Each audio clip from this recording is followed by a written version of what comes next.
I've been doing this a long time, and the absolute fact that I know to be true, that I've learned after doing this, is that Americans simply cannot fathom, cannot grasp, cannot understand, cannot get its hands and arms and soul and mind around the fact that there are people and organizations in the world that redefine evil in ways that it has been and is, for the most part, heretofore inexplicable. And it's difficult to tell people this, to tell them that there are folks in the world, on the individual level, psychopathic, sociopathic, on the organizational level, in various factions and groups and cartels, who seek nothing but the delivery and the execution of sheer and unmitigated evil. People with no compunction, no moral, bumpers, no training wheels, no guards, no nothing, no limit. And when you try to explain this to them, they say, "Oh, you're just being, some conspiracy theorist." They love to do this because, you see, you got to understand something. We are, for the most part, a really ignorant, babyfied, infantile, juvenescent, puerile, sophomoric, and very emotionally and intellectually limited people. We are pathetic. And what's interesting is that no matter how we try to tell the citizens of the United States what's in store, they don't listen. Because what happens is it bothers them. They can't imagine it. They can't get their hands around it. I was like, why? What are you talking about? I live in La La Land. Look at how people are talking about the Iowa caucus. That's as far as they will go. That's as deep as they want to go. When you want to talk about what's happening with the World Economic Forum, when you want to talk about what's happening with globalists, when you talk about what is happening, by the way, in their own words, scripted in their own admonitions and their own words, people don't go there because, well, that takes too much time.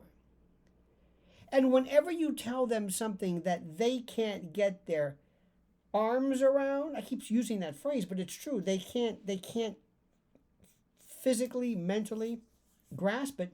They dismiss it. Let me give you an example. And this is an analogy. There is something called a fecal transplant. And for almost thousands of years, but certainly since the time of the Chinese, generations and generations and millennia ago. But in any event, there was this idea that the notions of the gut biota, the gut flora, if indeed it is imbalanced, and bear with me, this is you poop fans will get a kick out of this one, but if there's an imbalance, you can take feces, poop, from someone who has a balanced, healthy biota, so to speak, and transplant them. Actually take the feces of someone, grind it up, pulverize it, and introduce it through some type of an enema, or almost like a colonoscopy, deep into the recesses of the colon of someone who has C. diff, somebody who is absolutely seemingly irreparably affected by this. And within no time, everything will be brought to balance. Everything will be, they say, Dr. Michael Greger and others have suggested that there's been indications that it might help with everything from alcoholism to bipolar disorder to you name it. Okay. Why do I bring that up?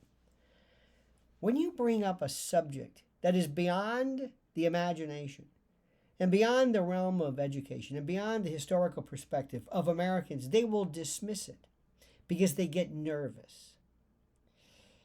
And if it deals with a particular subject matter, in this case, poop, they won't listen to you because it's that juvenescent part, that childish part, which kicks in and will have nothing to do with the subject matter because they can't handle this.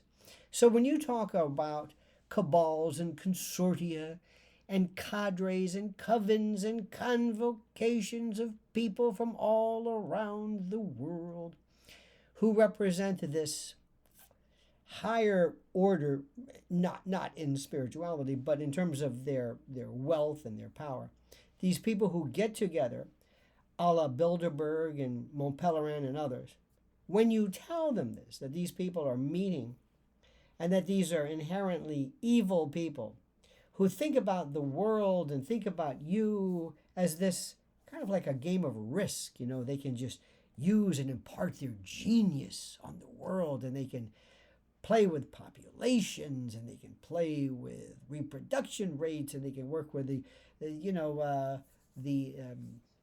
crops and weather and anything they want because they are better than you. What they are doing is they are imparting upon you evidence of, an indicia, I should say, of evil. And like the fecal transplant example, people get nervous. They don't want to hear what you have to say. They don't want to hear that somehow there are people flying into various places around the world to plot our demise and our enslavement, and they don't know anything about that? That Joy Reid's not telling them, or Fox News, or that can't be. In fact, whenever you say anything to disrupt their sense of minimalistic equanimity, they go nuts. They call you crazy. You must be one of those tinfoil hat lunatics.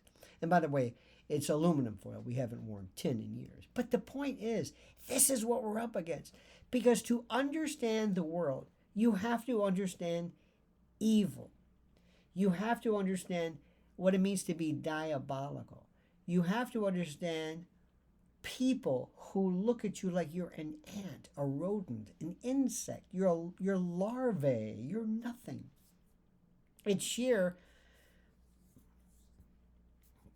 sociopathy, to be sure, but it is an inability to separate heart and brain from consequence.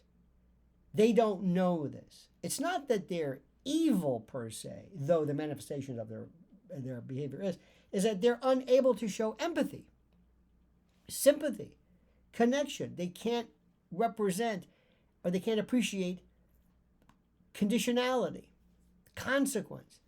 So what happens is they end up doing terrible things to you, and you can't figure out why. So rather than understand why and pay attention as to who these people are, most Americans dismiss it because they just simply can't understand how evil these people are. Does that make any sense to you? I hope it does. I hope it does. All right, dear friend. Thank you so much. Please like the video, subscribe to the channel, and do me a favor, comment as you see fit.